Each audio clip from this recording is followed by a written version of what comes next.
मैं आपको तकरीबन 6 माह से मैं सुन रहा हूँ। आपका कोई भी ऐसा लेक्चर 6 घंटे का, 7 घंटे का, जितने का भी है, वो मैं अल्हम्दुलिल्लाह सारा सुनता हूँ। अल्लाह उसमें आपको वो इज़्ज़त दे। आगे करके भी सब सुनता हूँ अल्हम्दुलिल्लाह।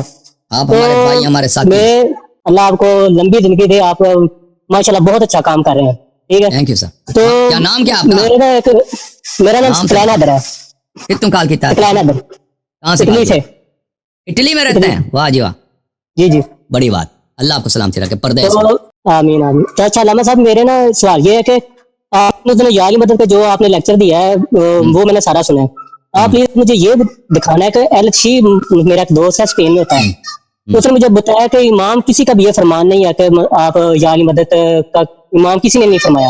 वो कहता है कि वो ये नहीं कहता कि क्योंकि वो एलची है, जवाद नकवी साहब का वो मुकल्लद है, ठीक है। तो मेरा दोस्त भी है, क्लास फेलो है, तो मेरी तकरीबन 6-7 माह से उससे ना यही बहस हो रही है। वो कहता है कि आप मुझे दिखाओ, ये मुझसे किसी इमाम का फरमान दिखाओ। जो उसने मुझे नाजुल बलागा का खुतबा नंबर 31 वो मुझे सेंड किया। वो मैंने फिर मेरे पास तो फिर कुछ था ही नहीं। मैंने फिर ग्रुप में जो आपका जो ग्रुप है उसमें मैंने सेंड किया, तो मुझे किसी ने कुछ बताया नहीं है।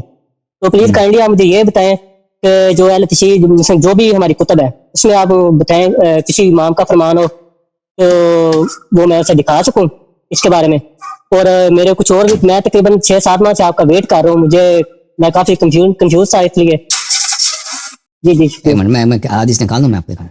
तो ये जो उन्होंने कहा कि किसी इमाम का कौल नहीं है, उसकी बकवास है।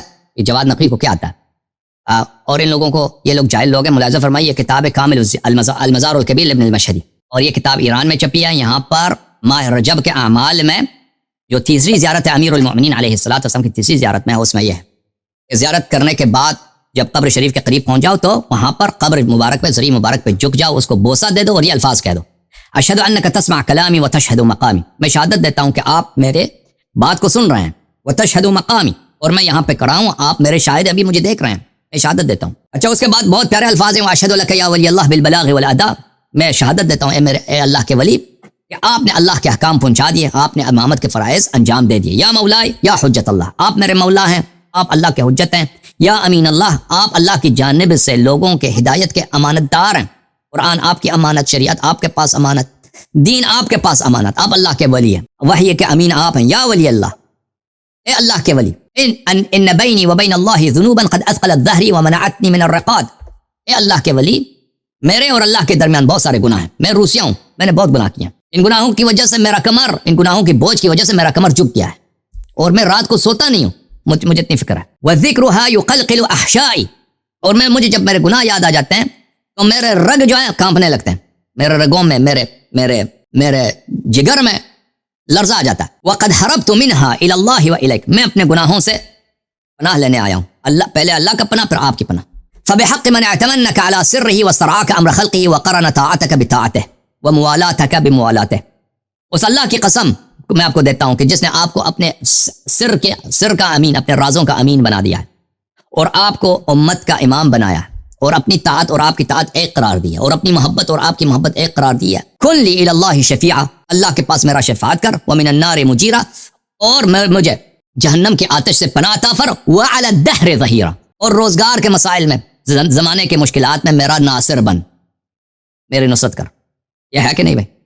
ये जो कह रहे हैं ना जवाद नकवी के लोग कि किसी इमाम ने नहीं फरमाया, यह हदीस है। फिर उसके बाद मजीद है, फिर कब्र पे फिर मजीद लोग झुक जाओ और कह दो, या हुज्जत अल्लाह, या वली अल्लाह, या बाबा हित्ततिल्लाह, ए अल्लाह के हुज्जत, ए अल्लाह के वली। ये अल्लाह का वो दरवाज़ा जो इस दरवाजे में आ जाए वो उसकी गुनाहें माफ़ हो जाती हैं। अच्छा, वलियों का ज़ायरों का, मैं आपका मानने वाला हूँ, मैं आपका शिया हूँ, मैं आपका मुहिब हूँ, और मैं आपका ज़ियारत करने, मैं आपका मेहमान हूँ। वल्लाइज़ु बिक़ब्रिक, मैं आपके कब्र में पनाह ले, आपके दरवाजे पे पनाह लेने आया हूँ। वन्नाज़िल बिफ़िनाइक, मैं आपके दरवाजे पे अपना सामान सफ़र आपके दरवाजे पे रखा हूँ। वल्मुनीख़ु रहलहु फ़ी जिवारिक, मैंने अपना जो मेरे घोड़ा है उसमें से सामान मैंने सब उतार दिया है, मेरा जो सवारी है ऊँट वगैरह वो सामान उतार, रख्त सफ़र मैंने उतार, आपके दरवाजे पे मैंने उतारा हुआ है, मैं आपके दर पे आया हूँ, दूर से आया हूँ। अस्अलुका अन तशफ़अ इलल्लाहि फ़ी क़दाइ हाजती, मेरा पहला सवाल यही है कि आप अल्लाह के नज़दीक मेरी शफ़ाअत करें कि अल्लाह मेरे हाजात को बराबर करे। वंजह तलिबती, आपसे मैं तरफ, आप या इमाम, आप मेरे ख्वाहिशात को और मेरे सवालात को, मेरे मतलूबात को आप अता फरमाएं, फिर दुनिया वल आखिरत, दुनिया में भी वल आखिरत में भी आप मुझे अता करें। यह है कि नहीं भाई? अच्छा, इस तरह के अहादीस बहुत ज्यादा हैं, इस तरह के अहादीस बहुत, एक नहीं बहुत ज्यादा। अच्छा, ये तलब हाजत है, اور جو کہتا ہے کہ یہ علی مدد کسی امام سے نہیں ہے، یہ ملعون ہے. ٹھیک ہو گیا. اچھا تو علامہ صاحب میں ادھر فیکٹری میں کام کرتا ہوں. میرا جب میں نماز پڑھ ظہرین کا ٹائم، میں ظہرین بھی اور مغربین مجھے فیکٹری میں پڑھنا پڑتا ہے. تو میں نے یہ پوچھنا تھا، میرا ایک دوست ہے وہ میرے ساتھ تو ادھر ہی ہوتا ہے روم میں اہل سنت کا، وہ مجھے کہتا ہے کہ یہ جو آپ 2 نمازیں ملا کے پڑھتے ہو، یہ جب عشاء کا ٹائم داخل ہو جائے یا عصر کا ٹائم داخل ہو جائے پھر آپ پڑھ سکتے ہیں، ادروائز آپ نہیں پڑھ سکتے. تو اس کے بارے میں آپ مجھے یہ بتائیں کہ کیا جب ظہر کا ٹائم ادھر ہوتا ہے فیکٹری میں تو میں تھوڑا سا مجھے ٹائم ملتا ہے 10 منٹ کا، تو میں اس کے ساتھ پڑھ سکوں؟ اس میں ممانعت تو نہیں نا، میں پڑھ سکتا ہوں نا؟ عصر کا نماز کا وقت کب شروع ہوتا ہے؟ جب ظہر کا نماز آپ پڑھ لیتے ہیں اسی وقت عصر کا نماز شروع ہو جاتا ہے. اہل بیت علیہ السلام کے بہت سارے روایات میں، ٹھیک ہے نا. مثلا ظہر کا نماز، اجازت دیں مجھے بات کرنے کی.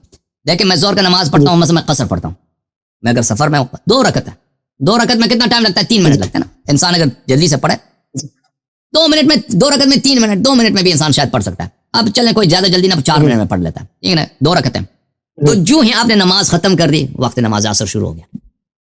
ظہر کی جو نماز ہے نا، ظہر کی نماز کا وقت وہ صرف اتنا ہی ہے جتنا دیر آپ کو ظہر کی نماز پڑھنے میں لگتا ہے. وہ کسی کو 2 منٹ لگتا ہے جو 2 رکعت پڑھتا ہے. جو مسافر نہیں ہے، جو گھر میں یا کام پہ ہے، اس کو وہ 4 رکعت پڑھتا ہے، اس کو کتنے منٹ لگتے ہیں؟ 5-6 منٹ لگتے ہوں گے. جلدی جلدی اگر پڑھ لے تو 4 منٹ میں بھی ختم کر لیتا ہے. تو اس کے بعد وہ نماز ختم ہو گئی، تو جو ہی ختم ہوا نماز ہے عصر کا وقت شروع ہو گیا. ٹھیک ہے، یہ مغرب بھی سیم ہی ہے، مغرب بھی وہی، مغرب کا بھی سیم ہی ایسے ہی ہے، مغرب وہی ہے، بالکل وہی ہے. جی سر ٹھیک ہو گیا. اور یہ جو ہم ادھر اگر مثلا مجھے حدشہ ہوتا ہے ادھر، جو آپ کو پتہ ادھر جو ملک ہے ادھر دوسرے جو واش روم ہے وہ موسٹلی اس طرح کے کھڑے ہو کے کرنا پڑتا ہے، تو اس کے بارے میں کیا کہتے ہیں؟ آپ اپنے آپ کو پاک رکھیں نا. آپ اپنے آپ کو اگر بیٹھ جائیں تو آپ نجس ہو جائیں گے. اگر ادھر اتنا کفار تو وہ تو چٹکا وغیرہ سے وہ تو پرہیز نہیں کرتے. اگر آپ کو کھڑے ہو کے کوئی منع نہیں ہے، آپ کھڑے ہو کے کر لیں. پھر وہ اسے کھڑے ہو کر استنجا کریں مثلا، ہو سکتا ہے. مرد کے لیے آسان ہے، عورت تو نہیں کر سکتی بیچاری. عورتیں نہیں کھڑے ہو کے کر سکتی ہیں بھائی، نہیں کر سکتی نا. مرد کر سکتا ہے، عورتیں بھی کر سکتی ہیں، لیکن وہ پورا ان کا جو ہے نا پیر وغیرہ سب آلودہ ہو جائیں گے. یہ حرام تو نہیں ہے؟ نہیں حرام نہیں، کھڑے ہو کے پیشاب کرنا کوئی حرام نہیں. اچھا یہ کیونکہ میں نے پاکستان میں کال کی تھی ایک مولوی صاحب کو، تو انہوں نے مجھے بتایا نہیں، میں نے بتایا تھا کیونکہ اگر میں بیٹھوں گا تو میں نجس ہو جاؤں گا، کیونکہ میرا جسم ناپاک ہو جائے گا، تو پھر میری تو ظہرین مغربین وہ تو 4 نماز میری قضا ہو جائے گی، تو پھر میری تو پھر کافی ٹینشن ہو جائے گی. نہیں اس میں کوئی حرمت نہیں ہے، اس میں منع نہیں ہے کہ آپ کھڑے ہو کے پیشاب نہیں کر سکتے. ٹھیک ہے جی، اوکے، شکریہ علامہ صاحب. اللہ آپ کو سلامتی دے، سلامت رہو، زندہ رہو. اللہ حافظ. تھینک یو بھائی. کتاب ہے وسائل الشیعہ، وسائل الشیعہ جز نمبر 1. اچھا یہاں پر آپ کو ایک باب ہے کھڑے ہو کر پیشاب کرنے کی، جو اس میں اجازات نہیں. بہت سارے روایات ہیں. یہ ہے البول قائما من غیر علت، انسان کھڑے ہو کر پیشاب کرے بدون کسی بیماری کے. من الجفا، یہ لاپرواہی ہے، یعنی ایک لاپرواہی غیر مہذب چیز ہے. شرعاً حرام نہیں ہے، یہ غیر مؤدبانہ عمل ہے، لیکن اگر وہ حرام نہیں ہے. اور روایات میں جس بات سے منع ہے کہ انسان پیشاب کرے کھڑے ہو کے ہوا کے سامنے، آپ چھت پہ کھڑے ہو جائیں، ہوتا ہے نا گاؤں وغیرہ میں، کسی بلند جگہ پہ درخت کے اوپر کھڑے ہو گیا بھائی، ادھر پیشاب کر رہا ہے بھائی، اور ہوا اس کو ہر طرف پھینک رہا ہے، یا کسی چھت پہ کھڑے ہو گیا. انسان ایسے پیشاب کرے ہے کہ پیشاب ہوا میں پھیل جائے کھڑے ہو کے، اس سے منع ہے. پہلا کھڑے ہو کے پیشاب کرنے سے منع نہیں ہے، کھڑے ہو کے آپ پیشاب کرنا ہے، لیکن بیٹھ کے پیشاب کریں وہ بہتر ہے. جو کھڑے ہو کے پیشاب کرتا ہے بغیر کسی سبب کے، وہ لاپرواہ آدمی ہے، حرام نہیں ہے، ٹھیک ہے نا. لیکن جس کے پاس سبب وہ اس کو حرج ہے بھائی، کپڑے نجس ہو جائیں گے. جیسے ہم امریکہ میں رہتے ہیں، کھڑے ہو کے پیشاب کریں وہ بڑی مشکل کام ہوتا ہے مردوں کے لیے. عورت بیچاری تو وہ تو ہے ہی، ان کا تو کوئی چارہ ہی نہیں، وہ تو ان کو بہرحال بیٹھنا پڑتا ہے. عورتوں کے لیے تو بڑا مشکل ہے سفر وغیرہ میں، ٹھیک ہے نا. سفر وغیرہ میں امریکہ یورپ میں عورتوں کے لیے بڑا مشکل، کیونکہ مرد کھڑے ہو کے پیشاب کر سکتے ہیں بیچارے، اور زنانیاں جو ہیں ان کے لیے مشکل ہے، وہ تو کھڑی ہو کے نہیں کر سکتی نا. تو ان کے لیے یہ ہے کہ بھئی وہ کوئی پانی ساتھ لے کے جاتے ہیں، اس کو دھوتے ہیں پہلے، وہ جو ٹوائلٹ سیٹ ہوتا ہے دھوتی ہیں وہ، یا مثلا وہاں پہ کوئی کور وغیرہ رکھتی ہیں، یا پھر ان کو کپڑے بعد میں چینج کرنا پڑتا ہے.